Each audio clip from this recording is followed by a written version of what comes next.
हस्तिनापुर की विशाल गलियां आज विजय के उल्लास से सराबोर थीं। राजकुमार आर्यमन अपने स्वर्ण रथ पर सवार होकर नगर में प्रवेश कर रहे थे और उनके पीछे सैनिकों की एक विशाल टुकड़ी चल रही थी। नागरिकों ने अपने घरों की छतों से उन पर ताजे फूलों की वर्षा की, जिससे पूरी हवा सुगंधित हो गई। शंखों की गूंज और ढोल नगाड़ों की थाप ने आकाश को कपा दिया था। आर्यमन का चेहरा किसी पत्थर की मूर्ति की तरह कठोर और भावहीन था, जो उनकी अजेय शक्ति का प्रतीक माना जाता था। राजकुमार के शरीर पर धारण किया हुआ स्वर्ण कवच सूर्य की किरणों में चमक रहा था, जिससे उनकी उपस्थिति और भी दिव्य लग रही थी। उनकी भुजाएं युद्ध के मैदान में तलवार चलाने से सुदृढ़ हो गई थीं और उनकी आंखों में एक ऐसा आत्मविश्वास था जो अहंकारी होने की सीमा को छू रहा था। उन्होंने कई शक्तिशाली राज्यों को घुटने टेकने पर मजबूर कर दिया था। उनके लिए दुनिया केवल शक्ति और राजनीति का एक खेल थी, जहां कमजोरों के लिए कोई स्थान नहीं था। वे केवल अपनी तलवार और बुद्धि पर विश्वास करते थे। महल के मुख्य आंगन में एक भव्य विजय यज्ञ का आयोजन किया गया था, जहां सुगंधित घी और चंदन की लकड़ियों की खुशबू हवा में तैर रही थी। ब्राह्मणों के मंत्रोच्चारण से वातावरण पवित्र हो गया था, लेकिन आर्यमन के मन में इन अनुष्ठानों के प्रति कोई श्रद्धा नहीं थी। वे केवल अपनी परंपराओं का निर्वहन कर रहे थे, क्योंकि यह उनके राजसी गौरव का हिस्सा था। उनके पिता महाराज सोमदेव सिंहासन पर बैठकर गर्व से अपने पुत्र को देख रहे थे, जो अब भारतवर्ष का सबसे शक्तिशाली योद्धा बन चुका था। यज्ञ की अग्नि के बीच से अचानक एक अत्यंत सुंदर और रहस्यमयी ब्राह्मण प्रकट हुआ, जिसका तेज सूर्य के समान प्रखर था। उस ब्राह्मण के हाथ में एक दिव्य पुष्प था और उसकी मुस्कान में कुछ ऐसा था जो किसी भी साधारण मनुष्य को विचलित कर सकता था। सभा में उपस्थित सभी लोग अचानक शांत हो गए, क्योंकि उस व्यक्ति से निकलने वाली ऊर्जा अलौकिक थी। वह कोई साधारण पुरोहित नहीं था, बल्कि स्वयं प्रेम के देवता कामदेव थे, जो एक मानव का रूप धारण कर राजकुमार की परीक्षा लेने आए थे। वह रहस्यमयी ब्राह्मण धीरे धीरे आर्यमन की ओर बढ़ा और अपनी मधुर आवाज में बोला कि वह राजकुमार को प्रेम और आनंद का वरदान देने आया है। उन्होंने अपने हाथ का पुष्प आगे बढ़ाया और आर्यमन को प्रेम के देवता का आशीर्वाद स्वीकार करने के लिए कहा। उस ब्राह्मण ने दावा किया कि सच्चा सुख विजय में नहीं, बल्कि किसी के हृदय में स्थान पाने में है। सभा के सभी लोग मंत्रमुग्ध होकर उसे सुन रहे थे, लेकिन आर्यमन के माथे पर क्रोध की रेखाएं उभर आईं, क्योंकि उन्हें यह अपमानजनक लगा। आर्यमन ने ठहाका लगाते हुए कहा कि प्रेम केवल उन लोगों के लिए है जो युद्ध नहीं कर सकते और जो अपनी भावनाओं के गुलाम होते हैं। उन्होंने उस ब्राह्मण से कहा कि उनकी शक्ति उनकी तलवार में है, किसी कोमल पुष्प या काल्पनिक भावना में नहीं। उन्होंने प्रेम के देवता के प्रतीक उस पुष्प को स्वीकार करने से स्पष्ट मना कर दिया और अपनी श्रेष्ठता का प्रदर्शन किया। उनके शब्दों में इतनी कड़वाहट और अहंकार था कि यज्ञ की पवित्र अग्नि भी एक क्षण के लिए नीली पड़ गई और वातावरण ठंडा हो गया। उस ब्राह्मण के रूप में छिपे कामदेव ने केवल एक रहस्यमयी मुस्कान दी और राजकुमार की आंखों में गहराई से देखते हुए एक चेतावनी दी। उन्होंने कहा कि जिस प्रेम को आज वह ठुकरा रहे हैं, वही प्रेम कल उनके विनाश और पुनरुद्धार का कारण बनेगा। उन्होंने भविष्यवाणी की कि एक साधारण कन्या के चरणों में उनका सारा अहंकार धूल में मिल जाएगा और वे उस प्रेम के लिए तड़पेंगे। इसके बाद वह ब्राह्मण अचानक गायब हो गया और पीछे केवल चमेली के फूलों की एक तीव्र सुगंध छोड़ गया। कामदेव के अदृश्य होने के बाद सभा में सन्नाटा छा गया और महाराज सोमदेव के चेहरे पर चिंता की लकीरें उभर आईं, क्योंकि वे जानते थे कि देवताओं का अपमान शुभ नहीं होता। हालांकि आर्यमन ने इस घटना को केवल एक जादूगर का खेल मानकर नजरअंदाज कर दिया और अपने उत्सव को जारी रखा। उन्होंने मदिरा का पात्र उठाया और अपने सैनिकों के साथ अपनी जीत का जश्न मनाने लगे। उन्हें यकीन था कि कोई भी शक्ति उनके दिल की कठोरता को कम नहीं कर सकती और न ही उन्हें झुका सकती है। रात के सन्नाटे में जब पूरा महल सो रहा था, आर्यमन को अपनी नींद में अजीब से सपने आने लगे जो उन्होंने पहले कभी नहीं देखे थे। सपनों में उन्हें एक नीला तालाब दिखाई दिया जहां अनगिनत कमल के फूल खिले हुए थे और एक धुंधली आकृति उन फूलों को चुन रही थी। उस आकृति का चेहरा स्पष्ट नहीं था, लेकिन उसकी उपस्थिति ने आर्यमन के भीतर एक अनजानी बेचैनी पैदा कर दी थी। वे पसीने से तर बतर होकर जाग गए और अपनी तलवार को कसकर पकड़ लिया, मानो कोई अदृश्य दुश्मन उन पर हमला कर रहा हो। अगले कुछ दिनों तक आर्यमन का स्वभाव और भी चिड़चिड़ा और क्रूर हो गया, क्योंकि वे उस भविष्यवक्ता की बातों को अपने मन से निकाल नहीं पा रहे थे। उन्होंने निर्णय लिया कि वे शिकार पर जाएंगे ताकि उनका मन शांत हो सके और वे फिर से अपनी वीरता पर ध्यान केंद्रित कर सके। उन्होंने अपने सबसे वफादार सैनिकों को तैयार रहने का आदेश दिया और हिमालय की तलहटी में स्थित घने जंगलों की ओर प्रस्थान करने की योजना बनाई। उन्हें लगा कि प्रकृति की गोद में उन्हें फिर से अपनी खोई हुई शांति मिल जाएगी। राजकुमार का काफिला जब घने जंगलों की ओर बढ़ रहा था, तब उन्होंने रास्ते में आने वाले गांवों और लोगों की स्थिति पर कोई ध्यान नहीं दिया। उनके लिए वे केवल उनकी प्रजा थे जिनका काम कर देना और उनके आदेशों का पालन करना था। आर्यमन की सवारी इतनी तेज थी कि धूल के गुबार ने पीछे छूटने वाले दृश्यों को धुंधला कर दिया था। उनके मन में केवल शिकार का विचार था और वे एक बड़े शिकार की तलाश में गहरे जंगलों के भीतर चले गए, जहां सूरज की रोशनी भी मुश्किल से पहुंचती थी। जंगल के भीतर जाते ही मौसम अचानक बदलने लगा और ठंडी हवाएं चलने लगीं जो फूलों की खुशबू से भरी हुई थीं। आर्यमन ने अपने सैनिकों को पीछे छोड़ दिया, क्योंकि उन्हें लगा कि वे अकेले ही किसी भी जंगली जानवर का सामना करने में सक्षम हैं। वे एक हिरण का पीछा करते हुए बहुत दूर निकल गए और अचानक एक ऐसी घाटी में पहुंच गए जहां की सुंदरता अकल्पनीय थी। वहां एक विशाल झील थी जिसका पानी नीलम की तरह चमक रहा था और उसके चारों ओर ऊंचे पहाड़ खड़े थे। झील के किनारे हजारों की संख्या में कमल के फूल खिले हुए थे, जिनकी सुंदरता ने राजकुमार के बढ़ते कदमों को एक पल के लिए रोक दिया। उन्होंने अपने जीवन में इतने सुंदर दृश्य कभी नहीं देखे थे और उन्हें लगा कि यह वही जगह है जो उनके सपनों में बार बार आ रही थी। उनके हृदय की धड़कन तेज हो गई और उन्हें एक अजीब सा एहसास हुआ कि कोई उन्हें देख रहा है। उन्होंने अपनी तलवार की मूठ पर हाथ रखा और झाड़ियों के पीछे किसी के होने का आभास पाकर सतर्क हो गए। तभी उन्होंने देखा कि एक साधारण सी लड़की जो फटे पुराने वस्त्र पहने हुए थी, झील के ठंडे पानी में उतरकर कमल के फूलों को इकट्ठा कर रही थी। उसका चेहरा अत्यंत शांत और पवित्र था, जैसे कोई देवी स्वयं धरती पर उतर आई हो। उसके हाथों की गति में एक लय थी और वह अपनी धुन में एक मधुर गीत गुनगुना रही थी। आर्यमन ने अपनी पूरी जिंदगी में अनेक सुंदर राजकुमारियों को देखा था, लेकिन इस गरीब लड़की की सादगी ने उन पर एक जादू सा कर दिया था। आर्यमन ने घोड़े से उतरकर धीरे धीरे उस लड़की की ओर बढ़ना शुरू किया, लेकिन उनके मन में अभी भी वह राजसी अहंकार बाकी था। उन्होंने सोचा कि यह लड़की शायद उन्हें देखते ही डर जाएगी या उनकी शक्ति से प्रभावित होकर उनके सामने झुक जाएगी। वे यह भूल गए थे कि वे इस समय एक राजकुमार नहीं, बल्कि केवल एक पुरुष थे जो अपनी नियति की ओर बढ़ रहा था। उस लड़की ने अभी तक उनकी उपस्थिति को महसूस नहीं किया था और वह अपने काम में पूरी तरह से मग्न थी। जैसे ही आर्यमन उसके करीब पहुंचे, लड़की अचानक रुक गई और उसने अपनी बड़ी बड़ी आंखों से राजकुमार की ओर देखा। उसकी नजरों में न तो डर था और न ही कोई लालच, बल्कि केवल एक गहरी शांति और जिज्ञासा थी जो आर्यमन को विचलित करने के लिए काफी थी।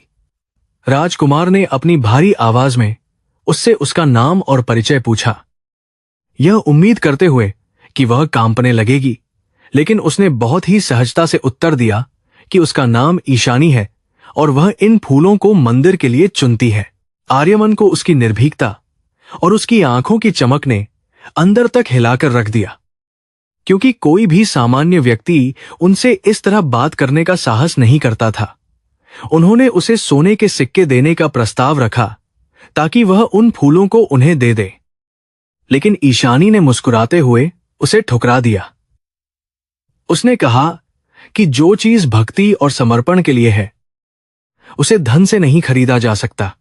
यह सुनकर आर्यमन का अहंकार फिर से झाग उठा और उन्हें लगा कि इस गरीब लड़की ने उनका अपमान किया है। उन्होंने गुस्से में आकर कहा कि वे इस राज्य के राजकुमार हैं और वे जो चाहें वह ले सकते हैं, चाहे वह फूल हो या खुद वह लड़की।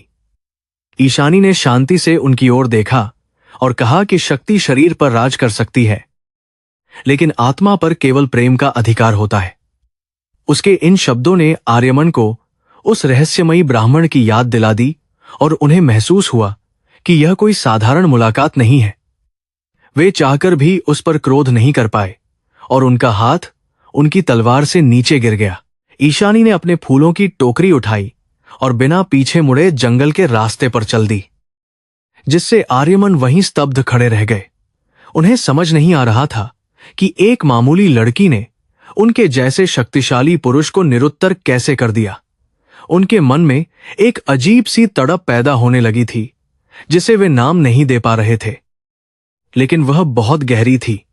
वे अपने घोड़े पर सवार हुए, लेकिन उनका ध्यान अब शिकार पर नहीं, बल्कि उस लड़की की उन आंखों पर था। वापस लौटते समय आर्यमन ने अपने सैनिकों से उस गांव के बारे में पूछताछ की जहां ईशानी रहती थी, लेकिन उनके मन में अभी भी द्वंद्व चल रहा था। एक तरफ उनका राजसी गौरव था जो उन्हें उस गरीब लड़की के पीछे जाने से रोक रहा था, और दूसरी तरफ वह अनजाना खिंचाव था जो उन्हें उसकी ओर खींच रहा था। उन्हें लगने लगा था कि कामदेव का वह श्राप या वरदान अब अपना काम करना शुरू कर चुका है। हस्तिनापुर का वह अहंकारी राजकुमार अब अपनी ही भावनाओं के जाल में उलझता जा रहा था। महल पहुंचने के बाद भी आर्यमन का मन कहीं नहीं लग रहा था और वे बार बार उसी झील और उसी चेहरे के बारे में सोच रहे थे। उन्होंने महसूस किया कि ईशानी की छवि उनके दिमाग में इस तरह बस गई है कि वे किसी और चीज पर ध्यान केंद्रित नहीं कर पा रहे हैं। यह उनके लिए एक नई और डरावनी स्थिति थी, क्योंकि उन्होंने कभी भी किसी को अपने ऊपर हावी होने नहीं दिया था। वे जानते थे कि उन्हें फिर से उस जंगल में जाना होगा, चाहे परिणाम कुछ भी हो। आर्यमन ने अपनी अगली यात्रा की तैयारी गुप्त रूप से शुरू कर दी, क्योंकि वे नहीं चाहते थे कि उनके पिता या दरबारियों को उनकी इस कमजोरी का पता चले।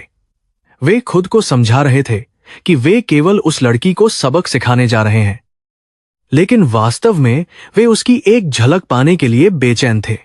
रात की चांदनी में जब वे अकेले बैठे थे, उन्हें लगा कि हवा में फिर से वही चमेली की सुगंध और उन पुराने गीतों की गूंज सुनाई दे रही है। अगली सुबह सूर्य की पहली किरण के साथ ही राजकुमार आर्यमन ने अपने राजसी वस्त्रों को त्याग दिया और एक साधारण यात्री का वेश धारण कर लिया। उन्होंने अपने साथ केवल एक साधारण घोड़ा और कुछ जरूरी सामान लिया ताकि कोई उन्हें पहचान न सके। उनके मन में उस रहस्यमयी लड़की ईशानी से दोबारा मिलने की तीव्र इच्छा थी, जिसने उनके अहंकार को चुनौती दी थी। वे महल की सुरक्षा और विलासिता को पीछे छोड़कर फिर से उसी घने जंगल की ओर चल पड़े जहां उनकी नियति उनका इंतजार कर रही थी। जंगल का रास्ता दुर्गम था और हवा में एक अजीब सी ठंडक थी जो हड्डियों तक पहुंच रही थी। आर्यमन ने अपनी थकान की परवाह नहीं की और केवल उस झील के मार्ग पर ध्यान केंद्रित किया जिसे उन्होंने पिछली बार देखा था। प्रकृति का हर कोना उन्हें उस लड़की की याद दिला रहा था, जिसकी सादगी और निडरता ने उनके कठोर हृदय पर एक अमिट छाप छोड़ दी थी। उन्हें लग रहा था कि वे किसी अदृश्य धागे से बंधे हुए उस स्थान की ओर खिंचे चले जा रहे हैं। जब वे झील के पास पहुंचे तो उन्होंने देखा कि ईशानी फिर से वहीं थी, लेकिन इस बार वह झील के किनारे लगे एक पुराने बरगद के पेड़ के नीचे बैठकर फूलों की माला बना रही थी। उसकी उंगलियां बड़ी ही कुशलता से धागे में कमल के फूलों को पिरो रही थीं। आर्यमन दूर से ही उसे देखते रहे और उन्होंने महसूस किया कि उसकी उपस्थिति मात्र से उनके मन की उथल-पुथल शांत हो रही थी। यह एक ऐसा अनुभव था जिसे उन्होंने पहले कभी महसूस नहीं किया था। आर्यमन ने अपने घोड़े को एक पेड़ से बांधा और धीरे धीरे ईशानी की ओर बढ़े, कोशिश करते हुए कि उनकी आहट से वह डरे नहीं। जैसे ही वे उसके पास पहुंचे, ईशानी ने सिर उठाकर देखा और उसकी आंखों में पहचान की एक चमक कौंधी। उसने कोई अभिवादन नहीं किया, बस अपनी माला बनाने का काम जारी रखा। उसकी इस उपेक्षा ने आर्यमन के भीतर के राजकुमार को थोड़ा आहत किया, लेकिन उन्होंने खुद पर नियंत्रण रखा और बातचीत शुरू करने का फैसला किया। उन्होंने बहुत ही विनम्र स्वर में उससे पूछा कि क्या उन्हें यहां थोड़ा विश्राम करने की अनुमति मिल सकती है। ईशानी ने शांति से उत्तर दिया कि यह प्रकृति का स्थान है और यहां किसी की अनुमति की आवश्यकता नहीं है। उसने उसे पास पड़े एक पत्थर पर बैठने का इशारा किया। आर्यमन वहां बैठ गए और उसकी एकाग्रता को देखने लगे। उन्हें आश्चर्य हो रहा था कि एक लड़की इतनी शांति और संतोष के साथ कैसे रह सकती है, जबकि उसके पास कुछ भी नहीं था। आर्यमन ने बातों बातों में उससे पूछा कि क्या वह कभी उस बड़े नगर हस्तिनापुर नहीं जाना चाहती, जहां सुख और सुविधाएं प्रचुर मात्रा में हैं। ईशानी ने धीरे से मुस्कुराते हुए कहा कि शहरों की भीड़ और शोर में वह शांति नहीं मिलती जो इन पहाड़ों और इस पवित्र झील के किनारे है। उसने कहा कि महल सोने के पिंजरे हो सकते हैं, लेकिन यहां वह स्वतंत्र है। उसके इन दार्शनिक विचारों ने आर्यमन को सोचने पर मजबूर कर दिया कि वे अब तक क्या ढूंढ रहे थे। तभी ईशानी की माला पूरी हो गई और वह उठकर झील के पास गई ताकि उन फूलों को पानी से शुद्ध कर सके। उसके चलने के अंदाज में एक गरिमा थी जो किसी भी महान राजकुमारी से कम नहीं थी। आर्यमन ने देखा कि उसके पैरों में कोई जूता नहीं था, फिर भी वह पत्थरों पर ऐसे चल रही थी जैसे वह फूलों पर चल रही हो। उनके मन में अचानक उसके प्रति एक गहरी करुणा और सुरक्षा की भावना जागृत हुई, जो उनके स्वभाव के विपरीत थी। दोपहर की चिलचिलाती धूप में ईशानी ने अपनी छोटी सी कुटिया से कुछ साधारण भोजन और पानी लाकर आर्यमन को दिया। भोजन में केवल कुछ उबले हुए कंद और जंगल के फल थे, लेकिन आर्यमन को वे किसी भी शाही भोज से अधिक स्वादिष्ट लगे। उन्होंने महसूस किया कि ईशानी के हाथों में एक ऐसा जादू था जो साधारण चीजों को भी दिव्य बना देता था। उन्होंने उसके साथ बैठकर वह भोजन किया और अपनी पहचान गुप्त रखने का प्रयास जारी रखा। भोजन के बाद ईशानी ने उनसे उनके बारे में पूछा कि वे कहां से आए हैं और उनका लक्ष्य क्या है। आर्यमन ने झूठ बोला कि वे केवल एक भटकते हुए यात्री हैं जो शांति की तलाश में निकले हैं। ईशानी ने उनकी आंखों में गहराई से देखते हुए कहा कि यात्री वही होता है जिसकी कोई मंजिल न हो, लेकिन उनकी आंखों में तो एक अधूरा सपना दिख रहा है। उसके इन शब्दों ने आर्यमन को चौंका दिया, क्योंकि उसे लग रहा था कि वह उनकी आत्मा को पढ़ रही है। आर्यमन ने विषय बदलते हुए उस मंदिर के बारे में पूछा जहां वह फूल चढ़ाती थी। ईशानी ने बताया कि यह एक प्राचीन शिव मंदिर है जो सदियों से यहां स्थापित है और मान्यता है कि यहां की गई प्रार्थना कभी निष्फल नहीं होती। उसने उन्हें उस मंदिर के दर्शन एक साल उन्हें ओखाया की करने की सलाह दी। आर्यमन ने सहमति जताई और वे दोनों पहाड़ी की चोटी पर स्थित उस छोटे से लेकिन भव्य मंदिर की ओर पैदल ही निकल पड़े जो बादलों के बीच छिपा हुआ था। रास्ते हुए और उन्हें लगा कि वे अब तक दुनिया को केवल जीत और हार की नजर से देखते आए थे। वे ईशानी के करीब होने के हर पल का आनंद ले रहे थे और उनका अहंकार धीरे धीरे पिघल रहा था। जब वे मंदिर पहुंचे तो वहां का वातावरण अत्यंत पवित्र और शांत था। मंदिर के गर्भगृह में एक प्राचीन शिवलिंग स्थापित था जिस पर ईशानी ने श्रद्धापूर्वक अपनी माला अर्पित की। आर्यमन ने देखा कि पूजा करते समय ईशानी का चेहरा दिव्य प्रकाश से चमक रहा था। उन्होंने भी साथ ही बादोकार एक सा आरगादो करका अनजाने में ही अपने हाथ जोड़ लिए और एक ऐसी शक्ति का अनुभव किया जिसने उन्हें अंदर तक झकझोर दिया। उन्हें लगा कि उनका जीवन अब पहले जैसा कभी नहीं रहेगा। पूजा के बाद वे मंदिर की सीढ़ियों पर बैठ गए, जहां से पूरी घाटी का सुंदर दृश्य दिखाई दे रहा था। सूरज डूबने वाला था और आकाश लाल और नारंगी रंगों से भर गया था। ईशानी ने एक पुरानी लोक कथा सुनानी शुरू की, जो दो आत्माओं के बारे में थी जो हर जन्म में एक दूसरे को ढूंढती है। आर्यमन को वह कहानी सुनते हुए ऐसा लगा जैसे वे यह सब पहले भी सुन चुके हैं और उनका ईशानी से कोई बहुत पुराना नाता है। तभी अचानक झाड़ियों में कुछ हलचल हुई और एक विशाल जंगली सुअर उनकी ओर तेजी से हमला करने के लिए दौड़ पड़ा। ईशानी डर के मारे पीछे हट गई, लेकिन आर्यमन की युद्ध कला तुरंत सक्रिय हो गई। उन्होंने बिना किसी हथियार के बड़ी बहादुरी से उस जानवर का सामना किया और उसे वहां से भागने पर मजबूर कर दिया। उनकी फुर्ती और ताकत को देखकर ईशानी हैरान रह गई और उसने महसूस किया कि यह व्यक्ति कोई साधारण यात्री नहीं हो सकता। ईशानी ने आर्यमन को धन्यवाद दिया, लेकिन उसकी आंखों में अब एक संदेह की भावना थी। उसने पूछा कि एक साधारण यात्री के पास इतनी महान युद्ध कला कहां से आई। आर्यमन ने बात को संभालते हुए कहा कि उन्होंने आत्मरक्षा के लिए कुछ गुर सीखे हैं। हालांकि वे जानते थे कि अब अपनी असलियत को ज्यादा देर तक छिपाना मुश्किल होगा। वे ईशानी के और भी करीब जाना चाहते थे, लेकिन उन्हें डर था कि सत्य जानने पर वह उनसे दूर हो जाएगी। उस रात आर्यमन ने गांव की एक छोटी सी धर्मशाला में रुकने का फैसला किया। उन्होंने रात भर जागकर ईशानी के बारे में सोचा और यह समझने की कोशिश की कि वे उसके प्रति इतने पागल क्यों हो रहे हैं। क्या यह केवल उसकी सुंदरता थी या कुछ और जो शब्दों से परे था। उन्हें कामदेव की वह चेतावनी बार बार याद आ रही थी। उन्हें समझ आ गया था कि वे इस गरीब लड़की के प्यार में पूरी तरह से गिरफ्तार हो चुके हैं। अगले दिन आर्यमन ने ईशानी की मदद करने के लिए गांव के कुछ कठिन कार्यों में हाथ बटाया। उन्होंने भारी लकड़ियां ढोईं और कुएं से पानी निकाला, जिसे देखकर गांव वाले भी आश्चर्यचकित थे।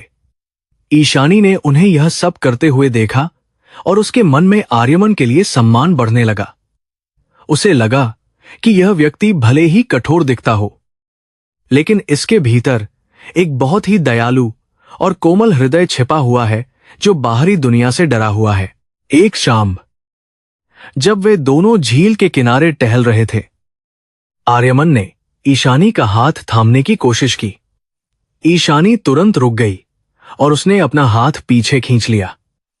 उसने बहुत ही गंभीरता से कहा कि वह एक साधारण लड़की है और वह किसी ऐसे व्यक्ति के साथ नहीं जुड़ सकती जो अपनी सच्चाई को छिपाता हो। उसने कहा कि विश्वास ही प्रेम की नींव है और जहां रहस्य होते हैं वहां प्रेम नहीं पनप सकता। आर्यमन उसकी स्पष्टवादिता से निरुत्तर हो गए। आर्यमन ने उसे समझाने की कोशिश की कि कुछ परिस्थितियां ऐसी होती हैं जहां सच बोलना कठिन होता है, लेकिन ईशानी ने उसकी एक न सुनी और वह वहां से चली गई। उस रात आर्यमन को महसूस हुआ कि उनका सारा साम्राज्य और उनकी सारी धन दौलत इस लड़की के एक पल के साथ के सामने फीकी है। वे अब खुद को राजकुमार नहीं बल्कि केवल ईशानी का प्रेमी मान रहे थे। उनकी व्याकुलता और बेचैनी अब अपनी चरम सीमा पर पहुंच रही थी। उन्होंने फैसला किया कि वे जल्द ही ईशानी को अपनी पूरी सच्चाई बता देंगे और उसे अपने साथ हस्तिनापुर चलने के लिए कहेंगे। उन्हें यकीन था कि वे उसे हर सुख देंगे जो उसने कभी सोचा भी नहीं होगा, लेकिन उन्हें यह नहीं पता था कि नियति ने उनके लिए कुछ और ही योजना बना रखी है। उनके दुश्मन उनकी अनुपस्थिति का फायदा उठाने की तैयारी कर रहे थे और उनके पीछे हस्तिनापुर में एक बड़ा षड्यंत्र रचा जा रहा था। आर्यमन की इस दीवानगी ने उन्हें उनके कर्तव्यों से दूर कर दिया था, लेकिन उनके भीतर एक नया इंसान जन्म ले रहा था। वे अब केवल एक योद्धा नहीं थे, बल्कि एक ऐसे प्रेमी बन रहे थे जो अपनी मोहब्बत के लिए कुछ भी कर गुजरने को तैयार था। ईशानी की वह छवि जो झील के नीले पानी में कमल चुन रही थी, उनके लिए अब उनकी दुनिया का केंद्र बन चुकी थी।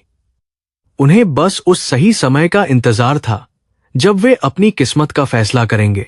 अगले कई दिनों तक राजकुमार आर्यमन ने उसी छोटे से गांव की एक जर्जर कुटिया में शरण ली, जो झील के किनारे स्थित थी।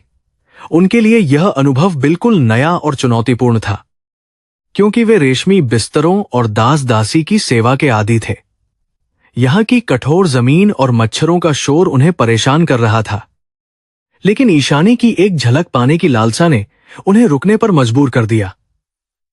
उन्होंने अपने राजसी अहंकार को दबाने की कोशिश की, ताकि वे उस सादगी को समझ सकें जिसमें ईशानी जी रही थी। वे रोज सुबह जल्दी उठ जाते थे और छिपकर ईशानी को झील की ओर जाते हुए देखते थे। उसके चेहरे पर जो संतोष और पवित्रता थी, वह आर्यमन को विस्मित कर देती थी, क्योंकि उनके महल में हजारों सुख सुविधाओं के बावजूद लोग ईर्ष्या और षड्यंत्रों में डूबे रहते थे। ईशानी की सादगी में एक ऐसी शक्ति थी जो उनकी तलवार की धार से भी अधिक तीव्र महसूस होती थी। उन्हें महसूस हुआ कि वे अब तक केवल बाहरी दुनिया को जीत रहे थे, जबकि असली विजय तो अपने स्वयं के मन पर अधिकार पाना था। एक दिन जब ईशानी भारी लकड़ियों का गट्ठर उठाने की कोशिश कर रही थी, आर्यमन तुरंत उसकी मदद के लिए आगे बढ़े। उन्होंने अपनी मजबूत भुजाओं से उस भार को आसानी से उठा लिया और उसे उसकी कुटिया तक पहुंचाया। ईशानी ने उन्हें धन्यवाद तो दिया, लेकिन उसकी नजरों में अभी भी एक दूरी बनी हुई थी जो आर्यमन को बेचैन कर रही थी। वह जानती थी कि यह व्यक्ति कोई साधारण मजदूर नहीं है, क्योंकि उसके हाथ कोमल थे और उसके चलने के अंदाज में एक जन्मजात अधिकार झलकता था। आर्यमन ने अपने पास छिपाकर रखी एक बहुमूल्य स्वर्ण मुद्रा निकाली और ईशानी को देने की कोशिश की, ताकि वह अपने लिए अच्छे वस्त्र खरीद सके। ईशानी ने उस मुद्रा को छूने से भी मना कर दिया और कहा कि धन से केवल सुविधा खरीदी जा सकती है, शांति नहीं। उसने स्पष्ट किया कि उसे अपनी गरीबी पर गर्व है, क्योंकि यह उसे प्रकृति के करीब रखती है और उसे किसी का हणी नहीं बनाती। उसकी इस स्वाभिमानी बात ने आर्यमन के अहंकार को एक बार फिर से गहरी चोट पहुंचाई, लेकिन उनके आकर्षण को और बढ़ा दिया। राजकुमार की दीवानगी अब पागलपन की हद तक पहुंच रही थी। वे रात रात भर जागकर ईशानी के बारे में सोचते रहते थे। उन्हें समझ नहीं आ रहा था कि एक मामूली कन्या ने उनके जैसे महान योद्धा को कैसे वश में कर लिया है। वे बार बार खुद को याद दिलाते थे कि वे हस्तिनापुर के भावी राजा हैं, लेकिन ईशानी के सामने वे खुद को एक तुच्छ सेवक महसूस करने लगे थे। यह आंतरिक युद्ध उन्हें मानसिक रूप से थका रहा था। फिर भी वे उस गांव को छोड़कर जाने का साहस नहीं जुटा पा रहे थे। अगली दोपहर वे ईशानी के साथ झील के बीचों बीच एक छोटी सी नाव में बैठकर कमल के फूल चुनने में उसकी मदद करने लगे। पानी की लहरों के साथ नाव डगमगा रही थी, लेकिन ईशानी का संतुलन अद्भुत था, जैसे वह जल की ही कोई संतान हो। आर्यमन ने उससे उसके सपनों के बारे में पूछा, तो उसने जवाब दिया कि उसका एकमात्र सपना मोक्ष प्राप्त करना और अपने आराध्य की सेवा करना है। उसकी बातों में सांसारिक सुखों के प्रति जो वैराग्य था, उसने आर्यमन को आत्मचिंतन करने पर विवश कर दिया। उसी नाव में बैठे हुए अचानक आकाश में काले बादल छा गए और बिजली कड़कने लगी, जिससे वातावरण रहस्यमयी हो गया। ईशानी का चेहरा बिजली की चमक में कुछ अलग ही दिखने लगा, जैसे वह वर्तमान की लड़की न होकर किसी प्राचीन युग की राजकुमारी हो। आर्यमन के दिमाग में धुंधली तस्वीरें उभरने लगीं, जिनमें वे खुद को एक प्राचीन वन में ईशानी जैसी दिखने वाली युवती के साथ देख रहे थे।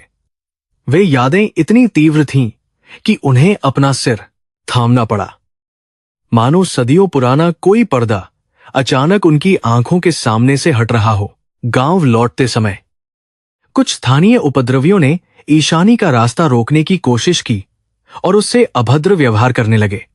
आर्यमन का खून खौल उठा और उन्होंने बिना एक पल की देरी किए उन गुंडों पर हमला कर दिया। यद्यपि उन्होंने अपनी पूरी शक्ति का उपयोग नहीं किया, फिर भी उनकी युद्ध कला के सामने वे लोग टिक नहीं पाए और डरकर भाग गए। ईशानी ने पहली बार आर्यमन को एक अलग नजर से देखा, जिसमें थोड़ा भय और थोड़ा सम्मान दोनों ही समाहित थे। ईशानी ने उनसे सीधे शब्दों में पूछा कि वे वास्तव में कौन हैं और इस निर्जन क्षेत्र में क्या कर रहे हैं।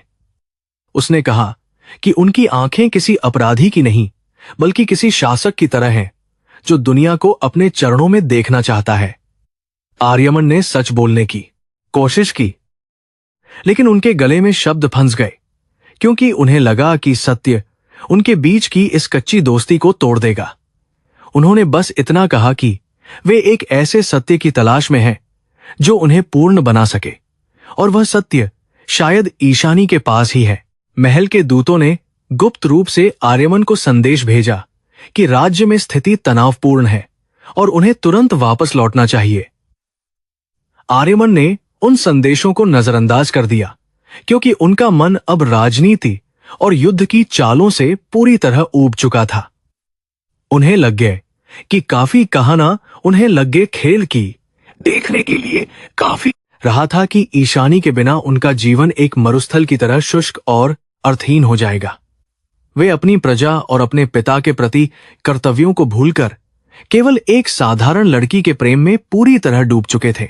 आर्यमन की मनोवैज्ञानिक स्थिति अब अत्यंत जटिल हो गई थी। वे अहंकार और समर्पण के बीच एक पतली रेखा पर चल रहे थे। वे चाहते थे कि ईशानी उन्हें एक महान राजा के रूप में स्वीकार करे, लेकिन साथ ही वे उसकी आंखों में एक प्रेमी की सादगी भी ढूंढ रहे थे। उन्हें एहसास हुआ कि शक्ति डरा सकती है, धन लुभा सकता है, लेकिन केवल त्याग ही किसी के दिल को जीत सकता है। यह सीख उनके लिए किसी भी युद्ध की रणनीति से कहीं अधिक कठिन और चुनौतीपूर्ण साबित हो रही थी। रात के अंतिम प्रहर में आर्यमन को एक अत्यंत स्पष्ट सपना आया, जिसमें वे सतयुग के एक तेजस्वी शशि थे और ईशानी एक वनदेवी थी। उस जन्म में भी वे अपनी कठोर तपस्या और अहंकार के कारण ईशानी के प्रेम को पहचान नहीं पाए थे और उसे खो दिया था। सपने में ईशानी की आंखों से गिरते हुए आंसू अब आर्यमन के दिल में कांटों की तरह चुभ रहे थे। वे चीखते हुए नींद से जागे और महसूस किया कि ईशानी कोई अजनबी नहीं, बल्कि उनकी सदियों पुरानी अधूरी कहानी का हिस्सा है। अगले दिन वे उस प्राचीन शिव मंदिर में गए और भगवान भोलेनाथ के सामने फूट फूट कर रोने लगे, जो उनके स्वभाव के बिल्कुल विपरीत था। उन्होंने अपनी शक्ति और गर्व का त्याग करते हुए प्रार्थना की कि उन्हें सही मार्ग दिखाया जाए ताकि वे अपने पुराने पापों का प्रायश्चित कर सकें। उन्हें आभास हुआ कि ईशानी ही वह माध्यम है जिससे उनका उद्धार संभव है और उन्हें उसे हर हाल में अपनाना होगा। अब उनका प्रेम केवल एक शारीरिक आकर्षण नहीं, बल्कि एक आध्यात्मिक खोज बन चुका था। आर्यमन ने अपने सामान से एक कीमती हीरों का हार निकाला जो उनकी माता का था और उसे ईशानी को भेंट करने का प्रयास किया। ईशानी ने उस हार को देखते ही नफरत से अपना मुंह फेर लिया और कहा कि यह आभूषण रक्त और आंसुओं से सना हुआ महसूस होता है। उसने कहा कि वह इन पत्थरों की तुलना में उन ताजे फूलों को अधिक महत्व देती है जिनकी सुगंध पवित्र होती है। आर्यमन को महसूस हुआ कि वे अपनी भौतिक संपदा से उस लड़की के उच्च चरित्र को कभी नहीं खरीद पाएंगे। इस तिरस्कार ने आर्यमन को क्रोधित करने के बजाय और भी दृढ़ बना दिया कि वे ईशानी के योग्य बनकर दिखाएंगे। उन्होंने फैसला किया कि वे तब तक अपनी असली पहचान उजागर नहीं करेंगे जब तक वे उसके हृदय में अपने लिए सच्चा स्थान नहीं बना लेते।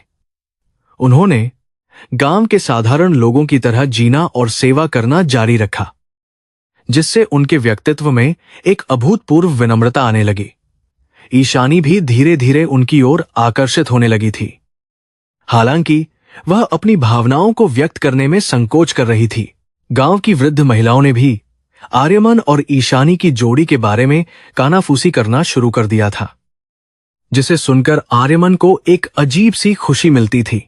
उन्हें लगा कि शायद यही वह जीवन है जिसके लिए वे बने थे, न कि युद्धों की विभीषिका के लिए। हर बार जब वे ईशानी को देखते, उन्हें उसके चेहरे पर उन 3 जन्मों की छाप दिखाई देती जो उनके अवचेतन मन में दफन थी। वे अब पूरी तरह से ईशानी के रंग में रंग चुके थे और उनका पुराना स्वरूप धीरे धीरे लुप्त हो रहा था। लेकिन शांति की यह अवधि बहुत लंबी नहीं रहने वाली थी, क्योंकि हस्तिनापुर के गुप्तचरों ने आर्यमन का पता लगा लिया था और वे गांव के पास पहुंच चुके थे। साथ ही पड़ोसी राज्य का क्रूर राजा दुर्जय भी अपनी सेना के साथ सीमा की ओर बढ़ रहा था, जिसका उद्देश्य इस पवित्र भूमि पर कब्जा करना था। आर्यमन को जल्द ही अपने प्रेम और अपने धर्म के बीच एक बड़ा चुनाव करना पड़ने वाला था। ईशानी के प्रति उनकी दीवानगी अब एक ऐसी अग्नि परीक्षा में बदलने वाली थी जो उनकी पूरी दुनिया को बदल देगी। ईशानी ने एक शाम अपनी आपबीती सुनाई कि कैसे वह अनाथ होकर इस झील के किनारे पली बढ़ी और कैसे इन फूलों ने उसे जीवन का अर्थ समझाया। उसने बताया कि उसके माता पिता भी इसी पवित्र स्थान की सेवा करते थे और उनकी मृत्यु के बाद प्रकृति ही उसकी मां बन गई। आर्यमन ने उसकी आंखों में छलकते आंसुओं को देखा और उनके मन में उसे पूरी दुनिया की खुशियां देने का संकल्प और भी मजबूत हो गया। उन्हें लगा कि ईशानी का हर दुख अब उनका अपना दुख है और उसे दूर करना उनका परम कर्तव्य है। एक रात मूसलाधार बारिश हुई और ईशानी की कुटिया की छत टपकने लगी, जिससे वह पूरी तरह भीग गई और उसे ठंड लगने लगी। आर्यमन ने बिना सोचे अपनी कुटिया से बाहर निकलकर उसकी छत की मरम्मत की और उसे अपने गर्म कंबल में लपेट दिया। उस क्षण में उनके बीच की सारी दूरियां मिट गई थीं और केवल एक मानवीय जुड़ाव शेष रह गया था। ईशानी ने पहली बार आर्यमन की आंखों में वह निस्वार्थ प्रेम देखा जिसे वह अब तक पहचानने से इनकार कर रही थी। बारिश के बाद की गीली मिट्टी की सौंधी महक हवा में घुल गई थी, जो आर्यमन के मन को पुराने जन्मों की यादों से और भी अधिक भर रही थी। उन्हें लगा कि वे और ईशानी इस सृष्टि के आरंभ से ही एक दूसरे के पूरक रहे हैं और यह दूरी केवल एक भ्रम थी। उन्होंने ईशानी से वादा किया कि वे उसे कभी अकेला नहीं छोड़ेंगे, चाहे परिस्थितियां कितनी भी विपरीत क्यों न हो जाएं। ईशानी ने केवल एक फीकी मुस्कान दी, जैसे वह आने वाले तूफान के बारे में पहले से ही जानती हो। अगली सुबह जब सूरज की किरणें अभी पूरी तरह से नहीं फूटी थीं, गांव की सीमा पर घोड़ों की टापों की आवाज सुनाई दी। आर्यमन के वफादार सेनापति विक्रम अपने कुछ चुनिंदा सैनिकों के साथ वहां पहुंच गए थे और वे राजकुमार के सामने नतमस्तक हो गए। ईशानी ने यह दृश्य अपनी खिड़की से देखा और उसका दिल दहल गया, क्योंकि उसका डर सच साबित हो चुका था। वह व्यक्ति जिसे वह एक साधारण राही समझ रही थी, वास्तव में हस्तिनापुर का प्रतापी राजकुमार आर्यमन था। ईशानी बाहर आई और उसकी आंखों में गुस्से और दुख का मिला जुला भाव था। उसने आर्यमन की ओर देखा जैसे वे कोई अजनबी हो। उसने कहा कि उसने पहले ही कहा था कि जहां झूठ होता है वहां प्रेम नहीं रह सकता, और आज आर्यमन ने उसका विश्वास तोड़ दिया है। राजकुमार ने उसे समझाने की कोशिश की कि उनकी मंशा उसे चोट पहुंचाने की नहीं थी, बल्कि वे उसे सुरक्षित रखना चाहते थे। लेकिन ईशानी के लिए यह एक बहुत बड़ा धोखा था, जिसने उसकी पूरी दुनिया को एक पल में उजाड़ दिया था। सेनापति विक्रम ने राजकुमार को सूचित किया कि महाराज की तबीयत बहुत खराब है और राज्य पर शत्रुओं के आक्रमण का खतरा मंडरा रहा है। आर्यमन के सामने अब एक धर्म संकट खड़ा हो गया था कि वे अपने पिता और राज्य की रक्षा करें या अपनी रूठी हुई प्रेमिका को मनाएं। उनके मन में चल रहा यह द्वंद्व उन्हें अंदर से तोड़ रहा था, क्योंकि वे जानते थे कि अब उन्हें वापस जाना ही होगा। उन्होंने ईशानी की ओर एक आखिरी बार देखा, जिसकी नजरों में अब केवल उपेक्षा और पीड़ा शेष थी।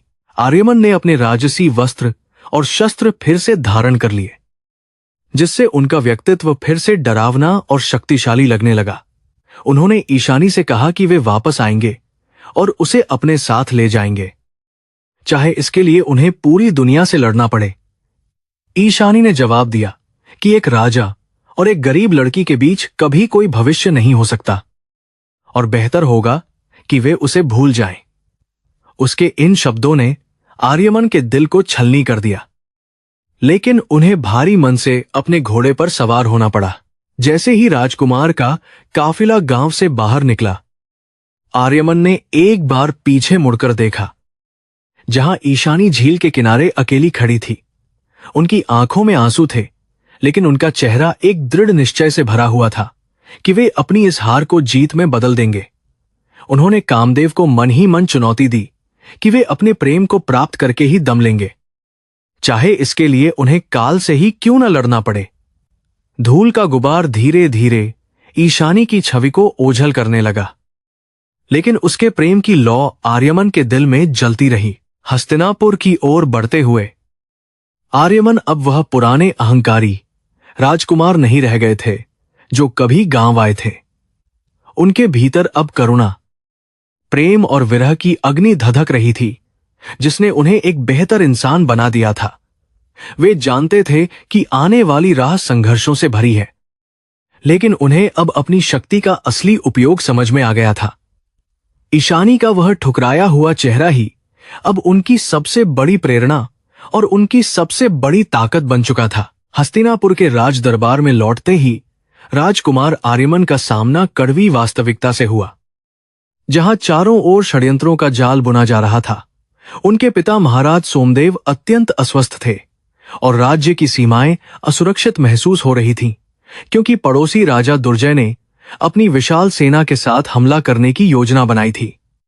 आर्यमन का शरीर महल में था, लेकिन उनकी आत्मा अभी भी उसी नीली झील और कमल के फूलों के बीच ईशानी के पास भटक रही थी। वे अपने राजसी कर्तव्यों और अपने व्यक्तिगत प्रेम के बीच फंसे हुए एक व्याकुल पक्षी की तरह महसूस कर रहे थे। दूसरी ओर राजा दुर्जय एक अत्यंत कुटिल और अहंकारी शासक था, जिसने अपने जासूसों के माध्यम से आर्यमन की कमजोरी का पता लगा लिया था। उसे पता चला कि शक्तिशाली राजकुमार एक साधारण गांव की लड़की के मोह में फंसा हुआ है, और उसने इसे एक सुनहरा अवसर माना। दुर्जय ने सोचा कि यदि वह उस लड़की को अपने कब्जे में ले ले, तो वह आर्यमन को अपनी शर्तों पर झुकने के लिए मजबूर कर सकता था। उसके मन में न केवल राज्य हड़पने की इच्छा थी, बल्कि वह ईशानी की सुंदरता की चर्चा सुनकर उसे दासी बनाने का स्वप्न देखने लगा था। गांव में ईशानी का जीवन पूरी तरह से बदल गया था। वह अब पहले जैसी शांत और प्रसन्न नहीं रह गई थी, क्योंकि विश्वासघात के घाव गहरे थे। वह हर दिन झील के किनारे बैठती और पानी में अपनी ही परछाई को देखती, जैसे वह अपने अस्तित्व के खोए हुए टुकड़ों को तलाश रही हो। उसे बार बार वह रात याद आती जब आर्यमन ने उसके लिए बारिश में छत ठीक की थी, और फिर वह पल जब उसने उसकी पहचान जानी। उसे लगने लगा था कि उसके जीवन की सादगी अब हमेशा के लिए समाप्त हो चुकी है और एक बड़ा तूफान आने वाला है। ईशानी को अब अजीब से पूर्वाभास होने लगे थे। उसे हवाओं में घोड़ों की टापें और चीखें सुनाई देने लगी थीं, जो आने वाले विनाश का संकेत दे रही थीं। एक शाम जब वह शिव मंदिर में दीप प्रज्वलित कर रही थी, उसकी आंखों के सामने अचानक रक्त की नदियां और जलते हुए गांवों के दृश्य तैरने लगे। उसे एहसास हुआ कि उसका और आर्यमन का भाग्य केवल इस जन्म से नहीं, बल्कि काल के गहरे रहस्यों से जुड़ा हुआ है। उसके भीतर एक छिपी हुई शक्ति जागृत होने लगी थी, जो उसे सामान्य मनुष्यों से अलग और दिव्य बना रही थी।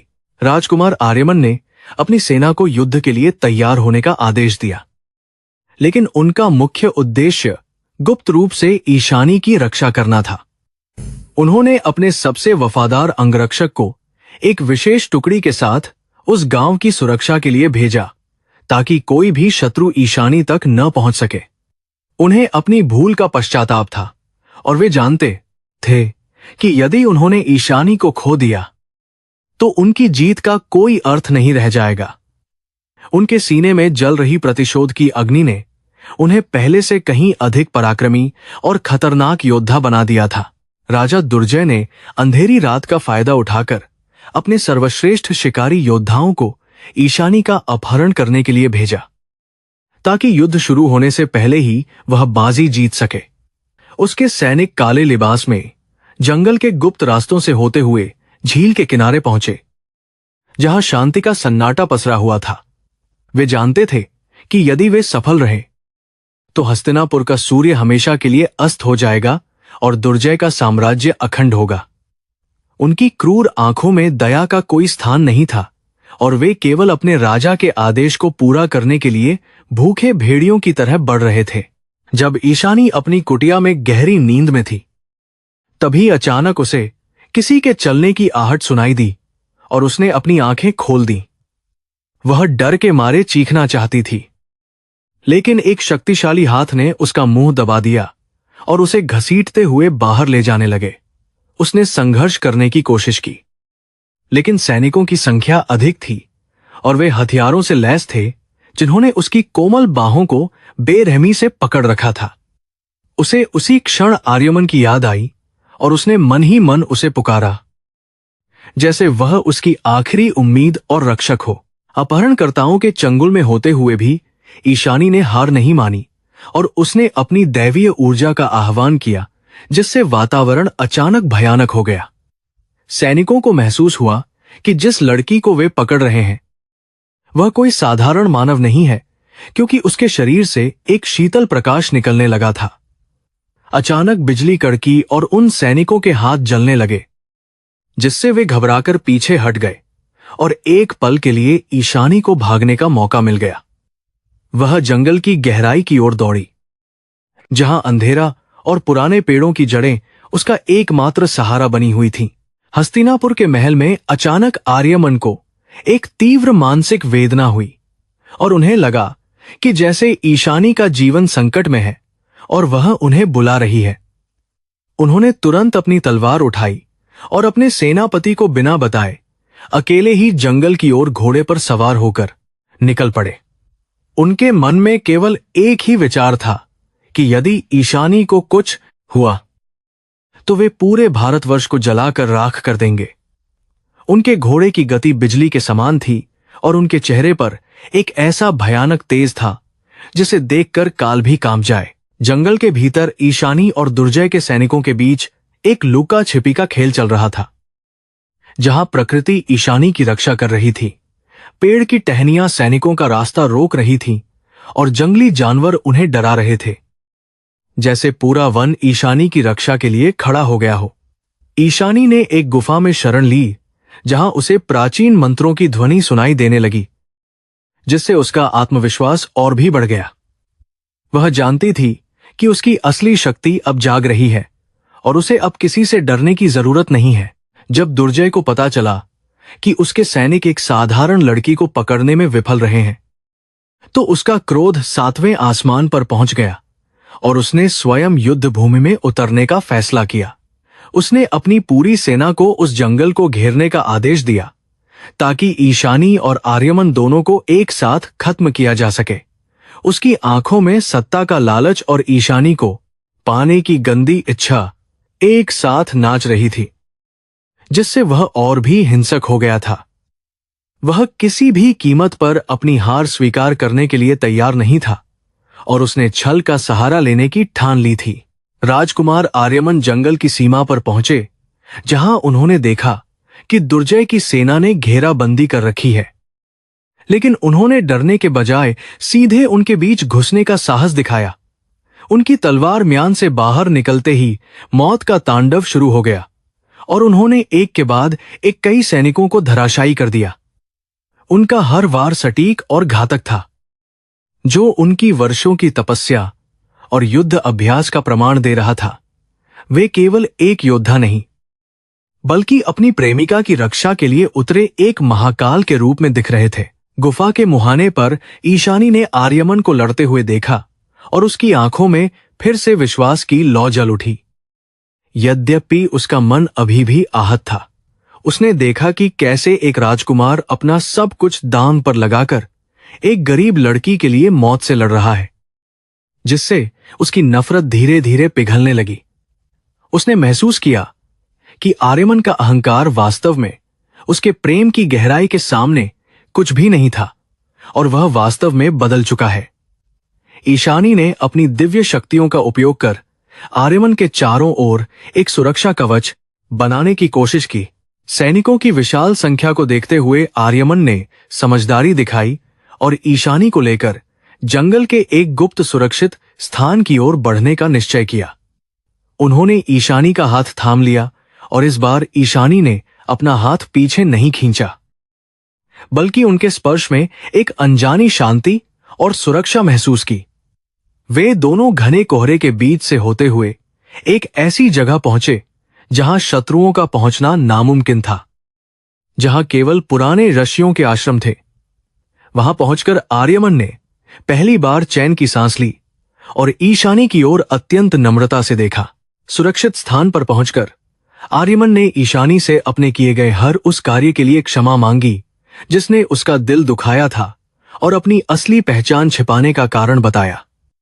उन्होंने स्वीकार किया कि उनका अहंकार ही उनका सबसे बड़ा शत्रु था, जिसने उन्हें ईशानी की पवित्रता और प्रेम को पहचानने से रोका था। ईशानी ने उनकी आंखों में सत्यता देखी और उसने महसूस किया कि यह वही राजकुमार है जिसे उसने अपने पिछले जन्मों में भी चाहा था। उनके बीच की कड़वाहट अब एक गहरी समझ और अटूट प्रेम में बदलने लगी थी, जो समय से परे थी। ईशानी ने आर्यमन को अपने उन दृश्यों के बारे में बताया जो उसे भविष्य और अतीत की झलकियां दिखाते थे, जिससे आर्यमन दंग रह गए। उसे पता चला कि ईशानी केवल एक लड़की नहीं है, बल्कि एक उच्च आत्मा है जिसे एक विशेष उद्देश्य के लिए इस धरती पर भेजा गया है। उन दोनों का मिलन केवल एक संयोग नहीं था, बल्कि ब्रह्मांड की एक बड़ी योजना का हिस्सा था, जिसे पूरा करने के लिए उन्हें साथ रहना आवश्यक था। इस रहस्योद्घाटन ने उनके प्रेम को एक नया और आध्यात्मिक आयाम दिया, जिसने उन्हें और भी करीब ला दिया। हालांकि वे कुछ समय के लिए सुरक्षित थे, लेकिन दुर्जय की सेना ने अभी भी हार नहीं मानी थी और वे जंगल के हर कोने की तलाशी ले रहे थे। दुर्जय ने एक काला जादूगर बुलाया था, जो अपनी मायावी शक्तियों से ईशानी के छिपे हुए स्थान का पता लगाने की कोशिश कर रहा था। वातावरण में एक नकारात्मक ऊर्जा का संचार होने लगा था, जो आश्रम की शांति को भंग करने का प्रयास कर रही थी। आर्यमन जानते थे कि यह केवल एक राज्य का युद्ध नहीं है, बल्कि अब यह धर्म और अधर्म के बीच की एक बड़ी लड़ाई बन चुकी है। आर्यमन ने निर्णय लिया कि अब और छिपना संभव नहीं है और उन्हें सीधे दुर्जय का सामना करना होगा, ताकि इस आतंक का हमेशा के लिए अंत हो सके। उन्होंने ईशानी को आश्रम के सुरक्षा घेरे में रहने के लिए कहा, लेकिन ईशानी ने उनके साथ युद्ध भूमि में चलने की जिद की।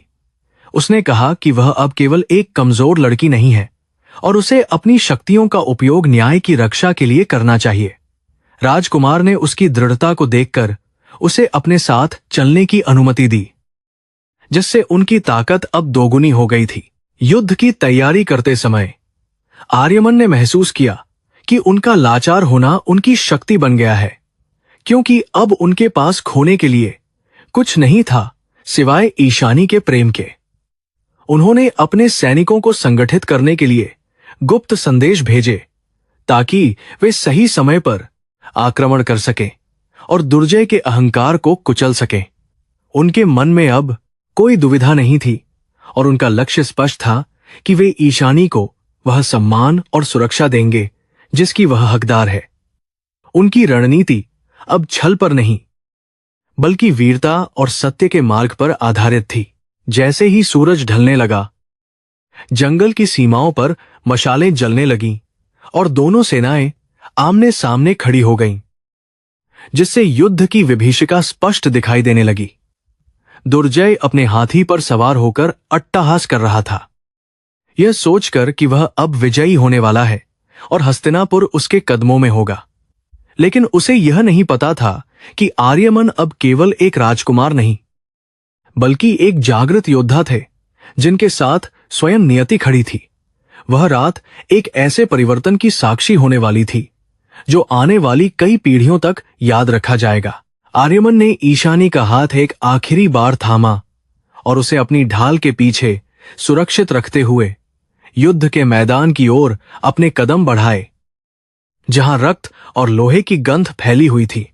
उनके मन में कामदेव की वह चेतावनी गूंज रही थी कि प्रेम ही उनका पुनरुद्धार करेगा। और आज उन्हें उस बात का पूरा अर्थ समझ में आ गया था। ईशानी की आंखों में एक दिव्य चमक थी जो शत्रुओं के दिलों में डर पैदा कर रही थी, और उसके हर कदम से धरती कांप रही थी। महासंग्राम शुरू होने वाला था और न्याय की तलवार चमकने के लिए तैयार थी। रणभेरी बज उठी और शंखों के घोष ने आकाश को चीर दिया, जिससे वातावरण में एक भयानक सन्नाटा और उत्तेजना का मिश्रण पैदा हो गया जो केवल विनाश से पहले होता है। आर्यमन ने अपनी तलवार हवा में लहराई और जय हस्तिनापुर का नारा लगाते हुए शत्रु सेना पर टूट पड़े, जिससे युद्ध का श्री गणेश हुआ। ईशानी ने अपने हाथ हवा में उठाए और मंत्रों का जाप शुरू किया, जिससे प्रकृति की शक्तियां भी उनके पक्ष में होने लगीं। यह केवल एक राज्य के लिए नहीं, बल्कि 3 जन्मों के अधूरे प्रेम को न्याय दिलाने के लिए छेड़ा गया एक पवित्र महायुद्ध था। रणभूमि की धूल ने सूर्य के प्रकाश को धुंधला कर दिया था और चारों ओर केवल तलवारों के टकराने की गूंज सुनाई दे रही थी। हस्तिनापुर के सैनिक अपने राजकुमार आर्यमन के नेतृत्व में वीरता से लड़ रहे थे, लेकिन राजा दुर्जय की सेना की संख्या बहुत अधिक थी। हवा में रक्त की गंध और योद्धाओं की गर्जना घुली हुई थी, जिससे वातावरण अत्यंत भयानक और तनावपूर्ण हो गया था। आर्यमन अपनी तलवार से शत्रुओं का संहार कर रहे थे, लेकिन उनकी आंखें बार बार ईशानी को सुरक्षित देखने के लिए पीछे मुड़ रही थीं। राजा दुर्जय अपने विशाल हाथी पर सवार होकर अट्टहास कर रहा था और उसने अपने धनुर्धरों को आर्यमन पर तीक्ष्ण बाणों की वर्षा करने का आदेश दिया। काले जादू की ऊर्जा उसके चारों ओर एक डरावना घेरा बना रही थी, जिससे साधारण सैनिकों के मन में भय व्याप्त हो रहा था। दुर्जय चाहता था कि वह इस युद्ध को जल्दी समाप्त कर दे और ईशानी को बलपूर्वक अपने साथ ले जाए।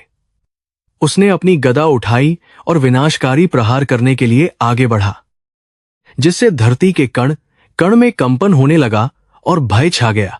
तभी एक विषैला बाण बड़ी तेजी से आर्यमन की छाती की ओर बढ़ा, जिसका आभास उन्हें उस समय नहीं हुआ जब वे अन्य शत्रुओं से घिरे थे। ईशानी, जो पास ही खड़ी मंत्रों का जाप कर रही थी, ने उस खतरे को भांप लिया और बिना एक पल की देरी किए वह राजकुमार के सामने आ गई। वह बाण सीधे ईशानी के कंधे में जा लगा और वह दर्द से कराह उठी, जिससे उसका कोमल शरीर धीरे धीरे जमीन की ओर गिरने लगा। आर्यमन ने चिल्लाकर उसे थाम लिया और उनका हृदय अत्यंत गहरी वेदना से भर उठा।